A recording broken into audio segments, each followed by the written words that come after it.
Gregor first woke up from his heavy swoon-like sleep in the evening twilight. He would certainly have woken up soon afterwards without any disturbance, for he felt himself sufficiently rested and wide awake, although it appeared to him as if a hurried step and a cautious closing of the door to the hall had aroused him. Light from the electric street lamps lay pale here and there on the ceiling and on the higher parts of the furniture, but underneath, around Gregor, it was dark. He pushed himself slowly toward the door, still groping awkwardly with his feelers, which he now learned to value for the first time, to check what was happening there. His left side seemed one single long, unpleasantly stretched scar, and he really had to hobble on his 2 rows of legs. In addition, one small leg had been seriously wounded in the course of the morning incident. It was almost a miracle that only one had been hurt, and dragged lifelessly behind. By the door he first noticed what had really lured him there. It was the smell of something to eat. A bowl stood there, filled with sweetened milk, in which swam tiny pieces of white bread. He almost laughed with joy, for he now had a much greater hunger than in the morning, and he immediately dipped his head almost up to and over his eyes down into the milk. But he soon drew it back again in disappointment, not just because it was difficult for him to eat on account of his delicate left side. He could eat only if his entire panting body worked in a coordinated way, but also because the milk, which otherwise was his favorite drink, and which his sister had certainly placed there for that reason, did not appeal to him at all. He turned away from the bowl almost with aversion and crept back into the middle of the room. In the living room, as Gregor saw through the crack in the door, the gas was lit, but where on other occasions at this time of day his father was accustomed to read the afternoon newspaper in a loud voice to his mother and sometimes also to his sister, at the moment no sound was audible. Now, perhaps this reading aloud, about which his sister had always spoken and written to him, had recently fallen out of their general routine. But it was so still all around, in spite of the fact that the apartment was certainly not empty. "What a quiet life the family leads," said Gregor to himself, and as he stared fixedly out in front of him into the darkness, he felt a great pride that he had been able to provide such a life in a beautiful apartment like this for his parents and his sister. But how would things go if now all tranquility, all prosperity, all contentment should come to a horrible end? In order not to lose himself in such thoughts, Gregor preferred to set himself moving, so he moved up and down in his room. Once, during the long evening, one side door and then the other door was opened just a tiny crack and quickly closed again. Someone presumably needed to come in, but had then thought better of it. Gregor immediately took up a position by the living-room door, determined to bring in the hesitant visitor somehow or other, or at least to find out who it might be. But now the door was not opened any more, and Gregor waited in vain. Earlier, when the door had been barred, they had all wanted to come in to him. Now, when he had opened one door, and when the others had obviously been opened during the day, no one came any more, and the keys were stuck in the locks on the outside. The light in the living room was turned off only late at night, and now it was easy to establish that his parents and his sister had stayed awake all this time, for one could hear clearly as all 3 moved away on tiptoe. Now it was certain that no one would come into Gregor any more until the morning. Thus he had a long time to think undisturbed. about how he should reorganize his life from scratch. But the high, open room in which he was compelled to lie flat on the floor made him anxious, without his being able to figure out the reason, for he had lived in the room for 5 years. With a half-conscious turn, and not without a slight shame, he scurried under the couch, where, in spite of the fact that his back was a little cramped and he could no longer lift up his head, he felt very comfortable and was sorry only that his body was too wide to fit completely under it. There he remained the entire night, which he spent partly in a state of semi-sleep, out of which his hunger constantly woke him with a start, but partly in a state of worry and murky hopes, which all led to the conclusion that, for the time being, he would have to keep calm and with patience and the greatest consideration for his family tolerate the troubles which, in his present condition, he was now forced to cause them. Already early in the morning, it was still almost night, Gregor had an opportunity to test the power of the decisions he had just made, for his sister, almost fully dressed, opened the door from the hall into his room and looked eagerly inside. She did not find him immediately, but when she noticed him under the couch, God, he had to be somewhere or other, for he could hardly fly away, she got such a shock that, without being able to control herself, she slammed the door shut once again from the outside. However, as if she was sorry for her behavior, she immediately opened the door again and walked in on her tiptoes, as if she was in the presence of a serious invalid or a total stranger. Gregor had pushed his head forward just to the edge of the couch and was observing her. Would she really notice that he had left the milk standing, not indeed from any lack of hunger, and would she bring in something else to eat more suitable for him? If she did not do it on her own, he would sooner starve to death than call her attention to the fact, although he had a really powerful urge to move beyond the couch, throw himself at his sister's feet, and beg her for something or other good to eat. But his sister noticed right away with astonishment that the bowl was still full, with only a little milk spilled around it. She picked it up immediately, although not with her bare hands, but with a rag, and took it out of the room. Gregor was extremely curious what she would bring as a substitute, and he pictured to himself different ideas about it, but he never could have guessed what his sister, out of the goodness of her heart, in fact did. She brought him, to test his taste, an entire selection, all spread out on an old newspaper. There were old half-rotted vegetables, bones from the evening meal, covered with a white sauce which had almost solidified, some raisins and almonds, cheese which Gregor had declared inedible 2 days earlier, a slice of dry bread, and a slice of salted bread smeared with butter. In addition to all this, she put down a bowl, probably designated once and for all as Gregor's, into which she had poured some water. And out of her delicacy of feeling, since she knew that Gregor would not eat in front of her, she went away very quickly, and even turned the key in the lock, so that Gregor would now observe that he could make himself as comfortable as he wished. Gregor's small limbs buzzed now that the time for eating had come. His wounds must in any case have already healed completely. He felt no handicap on that score. He was astonished at that, and thought about how more than a month ago he had cut his finger slightly with a knife, and how this wound had hurt enough even the day before yesterday. Am I now going to be less sensitive, he thought, already sucking greedily on the cheese, which had strongly attracted him right away more than all the other foods.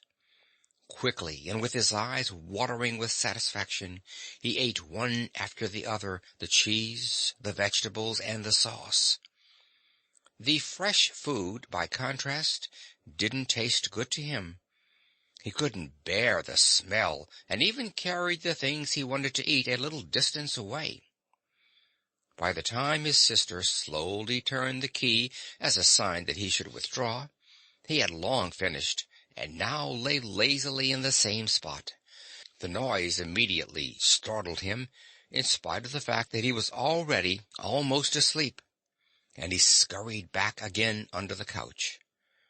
But it cost him great self-control to remain under the couch, even for the short time his sister was in the room, because his body had filled out somewhat on account of the rich meal, and in the narrow space there he could scarcely breathe.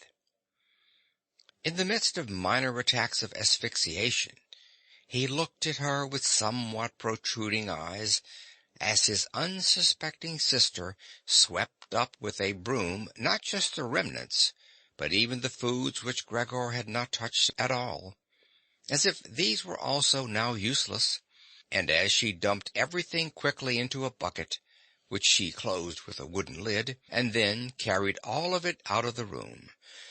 She had hardly turned around before Gregor had already dragged himself out from the couch, stretched out, and let his body expand.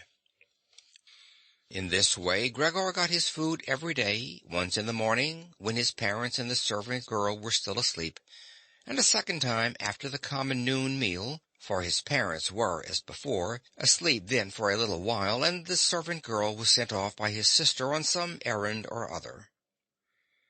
They certainly would not have wanted Gregor to starve to death, but perhaps they could not have endured finding out what he ate other than by hearsay. Perhaps his sister wanted to spare them what was possibly only a small grief, for they were really suffering quite enough already. What sorts of excuses people had used on that first morning to get the doctor and the locksmith out of the house, Gregor was completely unable to ascertain. Since they could not understand him, no one, not even his sister, thought that he might be able to understand others, and thus, when his sister was in her room, he had to be content with listening now and then to her sighs and invocations to the saints. Only later, when she had grown somewhat accustomed to everything, naturally there could never be any talk of her growing completely accustomed to it, Gregor sometimes caught a comment which was intended to be friendly, or could be interpreted as such. "Well, today it tasted good to him," she said, if Gregor had really cleaned up what he had to eat.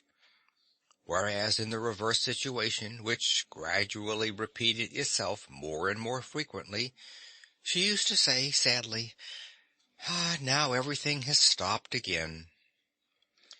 But while Gregor could get no new information directly, he did hear a good deal from the room next door, and as soon as he heard voices, he scurried right away to the appropriate door and pressed his entire body against it.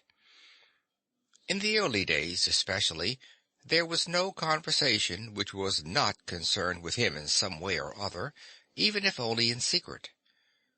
For 2 days, at all meal times, discussions on that subject could be heard on how people should now behave, but they also talked about the same subject in the times between meals, for there were always at least 2 family members at home, since no one really wanted to remain in the house alone, and people could not under any circumstances leave the apartment completely empty. In addition, on the very first day, the servant girl, it was not completely clear what and how much she knew about what had happened, on her knees had begged his mother to let her go immediately, and when she said good-bye about 15 minutes later, she thanked them for the dismissal with tears in her eyes, as if she was receiving the greatest favor which people had shown her there, and, without anyone demanding it from her, she swore a fearful oath not to betray anyone, not even the slightest bit. Now his sister had to team up with his mother to do the cooking, although that didn't create much trouble, because people were eating almost nothing. Again and again Gregor listened as one of them vainly invited another one to eat, and received no answer other than, "Thank you, I've had enough," or something like that. And perhaps they had stopped having anything to drink, too. His sister often asked his father whether he wanted to have a beer, and gladly offered to fetch it herself, and when his father was silent, she said, in order to remove any reservations he might have, that she could send the caretaker's wife to get it. But then his father finally said a resounding "No," and nothing more would be spoken about it. Already, during the first day, his father laid out all the financial circumstances and prospects to his mother and to his sister as well. From time to time he stood up from the table and pulled out of the small lock box salvaged from his business, which had collapsed 5 years previously, some document or other or some notebook. The sound was audible as he opened up the complicated lock and, after removing what he was looking for, locked it up again. These explanations by his father were, in part, the first enjoyable thing that Gregor had the chance to listen to since his imprisonment. He had thought that nothing at all was left over for his father from that business. At least his father had told him nothing to contradict that view, and Gregor, in any case, hadn't asked him about it. At the time, Gregor's only concern had been to use everything he had in order to allow his family to forget as quickly as possible the business misfortune which had brought them all into a state of complete hopelessness. And so at that point he'd started to work with a special intensity, and from an assistant had become almost overnight a traveling salesman, who naturally had entirely different possibilities for earning money, and whose successes at work were converted immediately into the form of cash commissions, which could be set out on the table at home in front of his astonished and delighted family. Those had been beautiful days, and they had never come back afterwards, at least not with the same splendor. In spite of the fact that Gregor later earned so much money that he was in a position to bear the expenses of the entire family, costs which he, in fact, did bear. They had become quite accustomed to it, both the family and Gregor as well. They took the money with thanks, and he happily surrendered it, but the special warmth was no longer present. Only the sister had remained still close to Gregor, and it was his secret plan to send her next year to the conservatory, regardless of the great expense which that necessarily involved, and which would be made up in other ways. In contrast to Gregor, she loved music very much, and knew how to play the violin charmingly. Now and then, during Gregor's short stays in the city, the conservatory was mentioned in conversations with his sister, but always only as a beautiful dream, whose realization was unimaginable, and their parents never listened to these innocent expectations with pleasure. But Gregor thought about them with scrupulous consideration, and intended to explain the matter ceremoniously on Christmas Eve. In his present situation, such futile ideas went through his head, while he pushed himself right up against the door and listened. Sometimes, in his general exhaustion, he couldn't listen any more, and let his head bang listlessly against the door, but he immediately pulled himself together, for even the small sound which he made by this motion was heard nearby and silenced everyone. "There he goes on again," said his father after a while, clearly turning towards the door, and only then would the interrupted conversation gradually be resumed again. Gregor found out clearly enough, for his father tended to repeat himself often in his explanations, partly because he had not personally concerned himself with these matters for so long now, and partly also because his mother did not understand everything right away the first time, that, in spite all bad luck, a fortune, although a very small one, was available from the old times, which the interest, which had not been touched, had in the intervening time gradually allowed to increase a little. Furthermore, in addition to this, the money which Gregor had brought home every month (he had kept only a few florins for himself) had not been completely spent, and had grown into a small capital amount. Gregor, behind his door, nodded eagerly, rejoicing over this unanticipated foresight and frugality. True, with this excess money he could have paid off more of his father's debt to his employer, and the day on which he could be rid of this position would have been a lot closer, but now things were doubtless better the way his father had arranged them. At the moment, however, this money was not nearly sufficient to permit the family to live on the interest payments. Perhaps it would be enough to maintain the family for 1 or at most 2 years, that's all. Thus it only added up to an amount which one should not really draw upon, and which must be set aside for an emergency. But the money to live on had to be earned.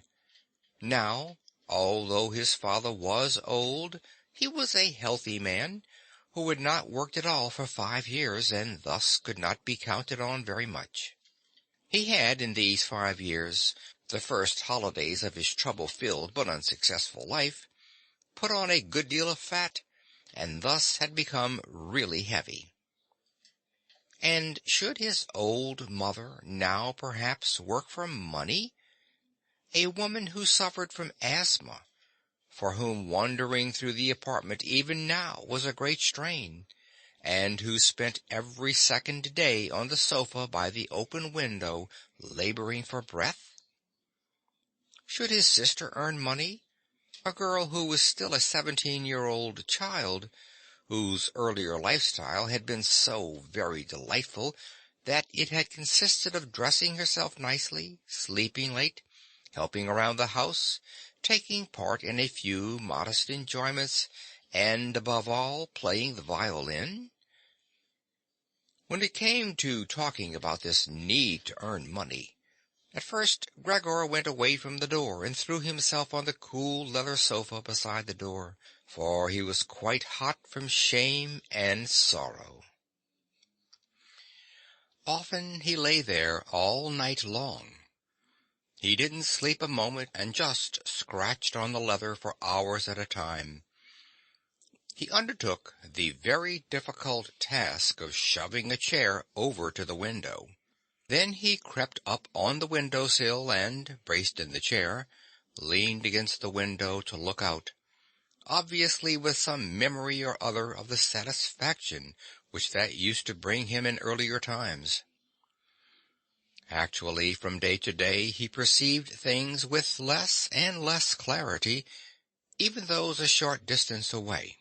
The hospital across the street, the all too frequent sight of which he had previously cursed, was not visible any more, and if he had not been precisely aware that he lived in the quiet but completely urban Charlotte Street, he would have believed that from his window he was peering out at a featureless wasteland, in which the grey heaven and the grey earth had merged and were indistinguishable.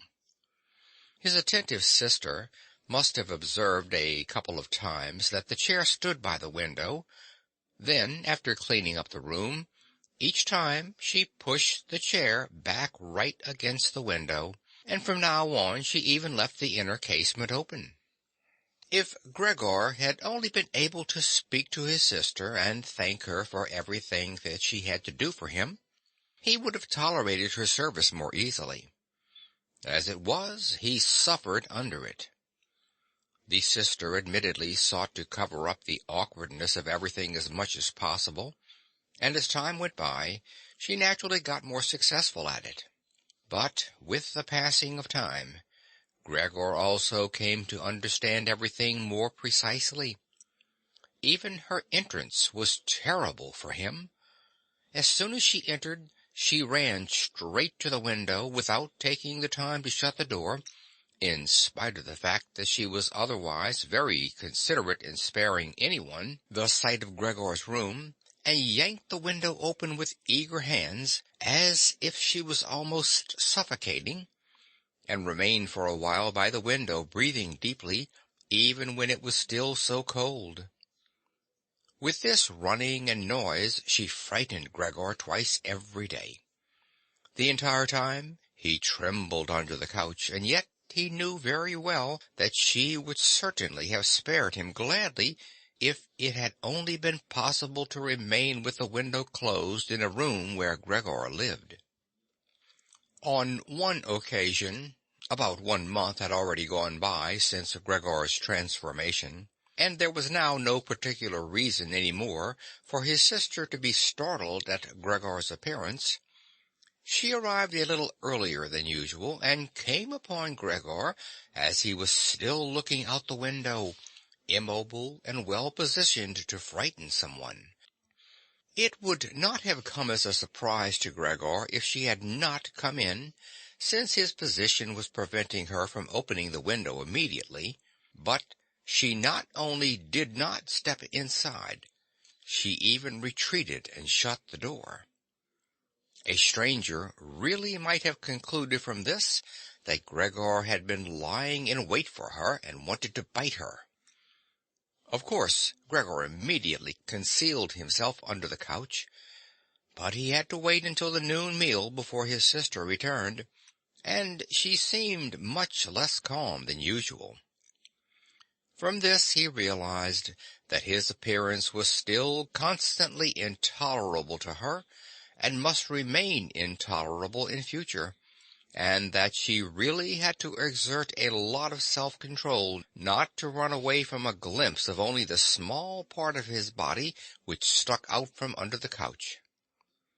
In order to spare her even this sight, one day he dragged the sheet on his back and onto the couch — this task took him 4 hours — and arranged it in such a way that he was now completely concealed, and his sister, even if she bent down, could not see him. If this sheet was not necessary as far as she was concerned, then she could remove it, for it was clear enough that Gregor could not derive any pleasure from isolating himself away so completely. But she left the sheet just as it was, and Gregor believed he even caught a look of gratitude when, on one occasion, he carefully lifted up the sheet a little with his head to check, as his sister took stock of the new arrangement. In the first 2 weeks his parents could not bring themselves to visit him, and he often heard how they fully acknowledged his sister's present work, whereas earlier they had often got annoyed at his sister because she had seemed to them a somewhat useless young woman. However, now both his father and his mother often waited in front of Gregor's door while his sister cleaned up inside, and as soon as she came out, she had to explain in detail how things looked in the room, what Gregor had eaten, how he had behaved this time, and whether perhaps a slight improvement was perceptible. In any event, his mother, comparatively soon, wanted to visit Gregor, but his father and his sister restrained her, at first with reasons which Gregor listened to very attentively, and which he completely endorsed. Later, however, they had to hold her back forcefully, and when she then cried, "Let me go to Gregor, he's my unlucky son, don't you understand that I have to go to him?" Gregor then thought that perhaps it would be a good thing if his mother came in, not every day, of course, but maybe once a week. She understood everything much better than his sister, who, in spite of all her courage, was still a child, and in the last analysis had perhaps undertaken such a difficult task only out of childish recklessness. Gregor's wish to see his mother was soon realized. While during the day Gregor, out of consideration for his parents, did not want to show himself by the window, he couldn't crawl around very much on the few square meters of the floor. He found it difficult to bear lying quietly during the night, and soon eating no longer gave him the slightest pleasure. So, for diversion, he acquired the habit of crawling back and forth across the walls and ceiling. He was especially fond of hanging from the ceiling. The experience was quite different from lying on the floor. It was easier to breathe. A slight vibration went through his body, and in the midst of the almost happy amusement which Gregor found up there, it could happen that, to his own surprise, he let go and hit the floor. However, now he naturally controlled his body quite differently, and he did not injure himself in such a great fall. His sister noticed immediately the new amusement which Gregor had found for himself, for as he crept around he left behind here and there traces of his sticky stuff, and so she got the idea of making Gregor's creeping around as easy as possible, and thus of removing the furniture which got in the way, especially the chest of drawers and the writing desk. But she was in no position to do this by herself. She did not dare to ask her father to help, and the servant girl would certainly not have assisted her, for although this girl, about 16 years old, had courageously remained since the dismissal of the previous cook, she had begged for the privilege of being allowed to stay permanently confined to the kitchen, and of having to open the door only in answer to a special summons. Thus his sister had no other choice but to invoke his mother while his father was absent. His mother approached Gregor's room with cries of excited joy, but she fell silent at the door. Of course his sister first checked whether everything in the room was in order. Only then did she let his mother walk in. In great haste Gregor had drawn the sheet down even further and wrinkled it more. The whole thing really looked just like a coverlet thrown carelessly over the couch. On this occasion Gregor held back from spying out from under the sheet. Thus he refrained from looking at his mother this time, and was just happy that she had come. "Come on, he's not visible," said his sister, and evidently led his mother by the hand. Now Gregor listened as these two weak women shifted the still heavy old chest of drawers from its position, and as the sister constantly took on herself the greater part of the work without listening to the warnings of his mother, who was afraid that she would strain herself. The work lasted a long time. After about a quarter of an hour had already gone by, his mother said it would be better if they left the chest of drawers where it was, because, in the first place, it was too heavy. They would not be finished before his father's arrival, and leaving the chest of drawers in the middle of the room would block all Gregor's pathways.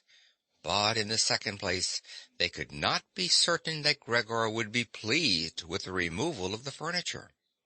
To her, the reverse seemed to be true. The sight of the empty walls pierced her right to the heart. And why should Gregor not feel the same, since he had been accustomed to the room furnishings for a long time, and in an empty room would feel himself abandoned? And is it not the case, his mother concluded very quietly, almost whispering, as if she wished to prevent Gregor, whose exact location she really didn't know, from hearing even the sound of her voice, for she was convinced that he did not understand her words. And isn't it a fact that by removing the furniture we're showing that we're giving up all hope of an improvement, and are leaving him to his own resources without any consideration? I think it would be best if we tried to keep the room exactly in the condition it was in before, so that when Gregor returns to us, he finds everything unchanged, and can forget the intervening time all the more easily. As he heard his mother's words, Gregor realized that the lack of all immediate human contact, together with the monotonous life surrounded by the family over the course of these 2 months, must have confused his understanding, because otherwise he couldn't explain to himself how he, in all seriousness, could have been so keen to have his room emptied. Was he really eager to let the warm room, comfortably furnished with pieces he had inherited, be turned into a cavern in which he would of course then be able to crawl about in all directions without disturbance, but at the same time with a quick and complete forgetting of his human past as well? Was he then at this point already on the verge of forgetting?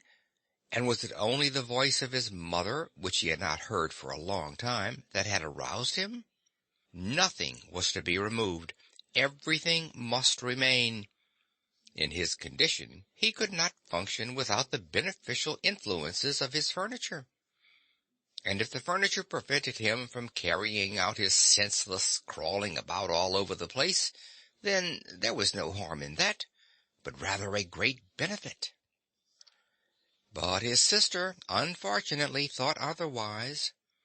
She had grown accustomed, certainly not without justification, so far as the discussion of matters concerning Gregor was concerned, to act as a special expert with respect to their parents, and so now the mother's advice was for his sister sufficient reason to insist on the removal not only of the chest of drawers and the writing desk, which were the only items she had thought about at first, but also of all the furniture, with the exception of the indispensable couch.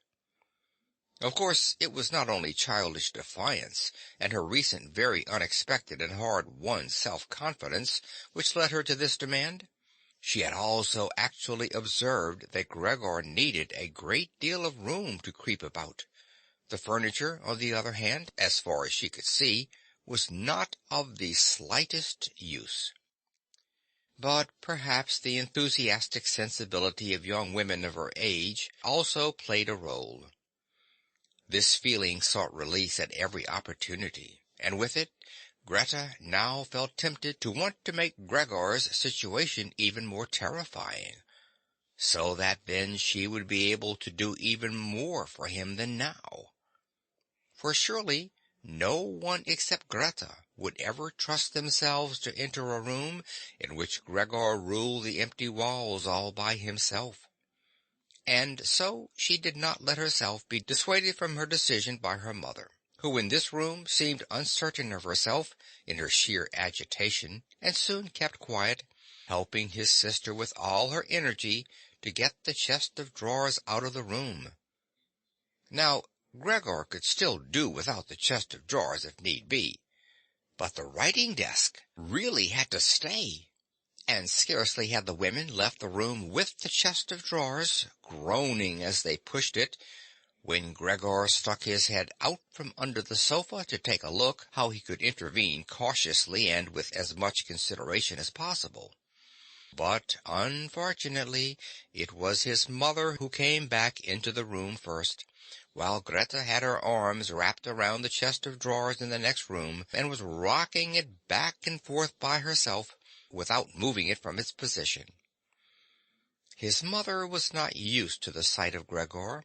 He could have made her ill, and so, frightened, Gregor scurried backward right to the other end of the sofa, but he could no longer prevent the sheet from moving forward a little.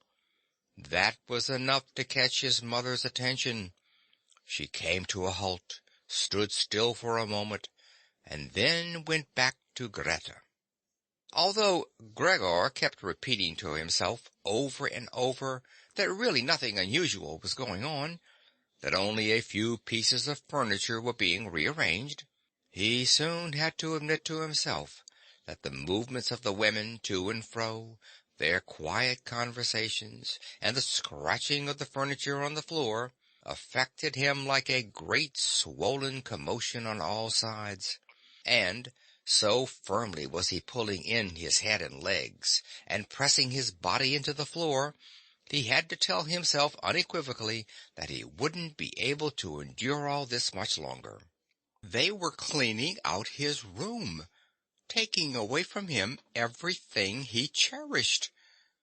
They had already dragged out the chest of drawers in which the fret saw and other tools were kept, and they were now loosening the writing desk which was fixed tight to the floor, the desk on which he, as a business student, a school student, indeed even as an elementary school student, had written out his assignments.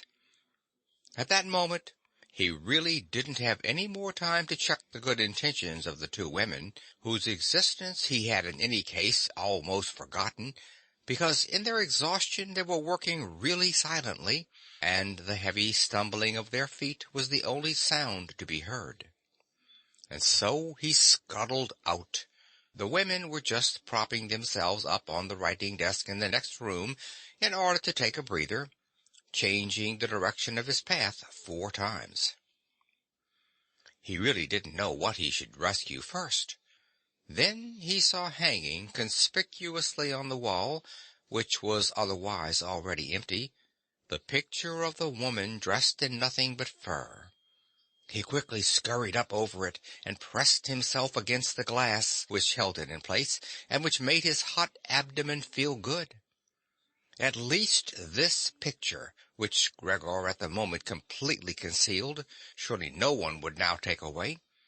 He twisted his head toward the door of the living room to observe the women as they came back in. They had not allowed themselves very much rest and were coming back right away. Greta had placed her arm around her mother and held her tightly. "So, what shall we take now?" said Greta, and looked around her. Then her glance met Gregor's from the wall. She kept her composure only because her mother was there. She bent her face towards her mother in order to prevent her from looking around, and said, although in a trembling voice and too quickly, "Come, wouldn't it be better to go back to the living room for just another moment?" Greta's purpose was clear to Gregor. She wanted to bring his mother to a safe place and then chase him down from the wall. Well, let her just try. He squatted on his picture and did not hand it over. He would sooner spring into Greta's face. But Greta's words had immediately made the mother very uneasy. She walked to the side, caught sight of the enormous brown splotch on the flowered wallpaper, and before she became truly aware that what she was looking at was Gregor, screamed out in a high-pitched raw voice, "Oh, God! Oh, God!" and fell with outstretched arms, as if she were surrendering everything, down onto the couch and lay there motionless.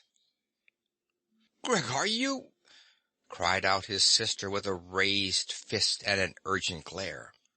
Since his transformation, these were the first words which she had directed right at him. She ran into the room next door to bring some spirits or other with which she could revive her mother from her fainting spell. Gregor wanted to help as well. There was time enough to save the picture, but he was stuck fast on the glass and had to tear himself loose forcefully. Then he also scurried into the next room, as if he could give his sister some advice as in earlier times, but then he had to stand there idly behind her, while she rummaged about among various small bottles. Still, she was frightened when she turned around. A bottle fell onto the floor and shattered. A splinter of glass wounded Gregor in the face. Some corrosive medicine or other dripped over him. Now, without lingering any longer, Greta took as many small bottles as she could hold and ran with them into her mother. She slammed the door shut with her foot. Gregor was now shut off from his mother, who was perhaps near death, thanks to him. He could not open the door, and he did not want to chase away his sister, who had to remain with her mother. At this point he had nothing to do but wait. And, overwhelmed with self-reproach and worry, he began to creep and crawl over everything, walls, furniture, and ceiling. Finally, in his despair, as the entire room started to spin around him, he fell onto the middle of the large table. A short time elapsed. Gregor lay there limply. All around was still. Perhaps that was a good sign. Then there was a ring at the door. The servant girl was naturally shut up in her kitchen, and therefore Greta had to go to open the door. The father had arrived. "What happened?" were his first words. Greta's appearance had told him everything. Greta replied with a dull voice.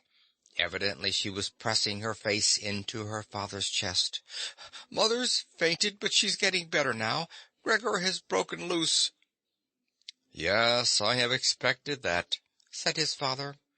"I always told you that, but you women don't want to listen." It was clear to Gregor that his father had badly misunderstood Greta's short message, and was assuming that Gregor had committed some violent crime or other. Thus, Gregor now had to find his father to calm him down, for he had neither the time nor the ability to explain things to him. And so he rushed away to the door of his room and pushed himself against it, so that his father could see right away as he entered from the hall that Gregor fully intended to return at once to his room, that it was not necessary to drive him back, but that one only needed to open the door and he would disappear immediately. But his father was not in the mood to observe such niceties. "Ah!" he yelled as soon as he entered, with a tone as if he were all at once angry and pleased. Gregor pulled his head back from the door and raised it in the direction of his father. He had not really pictured his father as he now stood there.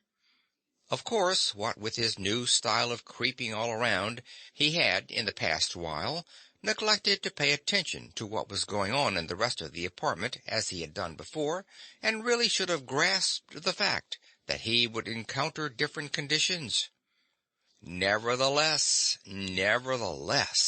was that still his father? Was that the same man who had lain exhausted and buried in bed in earlier days, when Gregor was setting out on a business trip? Who had received him on the evening of his return in a sleeping gown and armchair, totally incapable of standing up? Who had only lifted his arm as a sign of happiness? And who, in their rare strolls together a few Sundays a year, and on the important holidays, made his way slowly forwards between Gregor and his mother, who themselves moved slowly, always a bit more slowly than them, bundled up in his old coat, all the time setting down his walking-stick carefully, and who, when he had wanted to say something, almost always stood still and gathered his entourage around him. But now he was standing up really straight, dressed in a tight-fitting blue uniform with gold buttons, like the ones servants wear in a banking company. Above the high, stiff collar of his jacket, his firm double chin stuck out prominently. Beneath his bushy eyebrows the glance of his black eyes was freshly penetrating and alert. His otherwise disheveled white hair was combed down into a carefully exact shining part. He threw his cap, on which a gold monogram, apparently the symbol of the bank, was affixed, in an arc across the entire room onto the sofa, and moved, throwing back the edge of the long coat of his uniform, with his hands in his trouser pockets, and a grim face right up to Gregor. He really didn't know what he had in mind, but he raised his foot uncommonly high anyway, and Gregor was astonished at the gigantic size of the sole of his boot. However, he did not linger on that point, for he knew from the first day of his new life that, as far as he was concerned, his father considered the greatest force the only appropriate response. And so he scurried away from his father, stopped when his father remained standing, and scampered forward again when his father merely stirred. In this way they made their way around the room repeatedly, without anything decisive taking place. In fact, because of the slow pace, it didn't look like a chase. Gregor remained on the floor for the time being, especially since he was afraid that his father could take a flight up onto the wall or ceiling as an act of real malice. At any event, Gregor had to tell himself that he couldn't keep up this running around for a long time, because whenever his father took a single step, he had to go through an enormous number of movements. Already he was starting to suffer from a shortage of breath, just as in his earlier days when his lungs had been quite unreliable. As he now staggered around in this way in order to gather all his energies for running, hardly keeping his eyes open and feeling so listless that he had no notion at all of any escape other than by running, and had almost already forgotten that the walls were available to him, although they were obstructed by carefully carved furniture full of sharp points and spikes. At that moment, something or other thrown casually flew down close by and rolled in front of him. It was an apple. Immediately a second one flew after it. Gregor stood still in fright. Further running away was useless, for his father had decided to bombard him. From the fruit bowl on the sideboard, his father had filled his pockets, and now, without for the moment taking accurate aim, he was throwing apple after apple. These small red apples rolled around on the floor as if electrified and collided with each other. A weakly thrown apple grazed Gregor's back but skidded off harmlessly. However, another thrown immediately after that one drove into Gregor's back really hard. Gregor wanted to drag himself off as if the unexpected and incredible pain would go away if he changed his position. But he felt as if he were nailed in place and lay stretched out, completely confused in all his senses.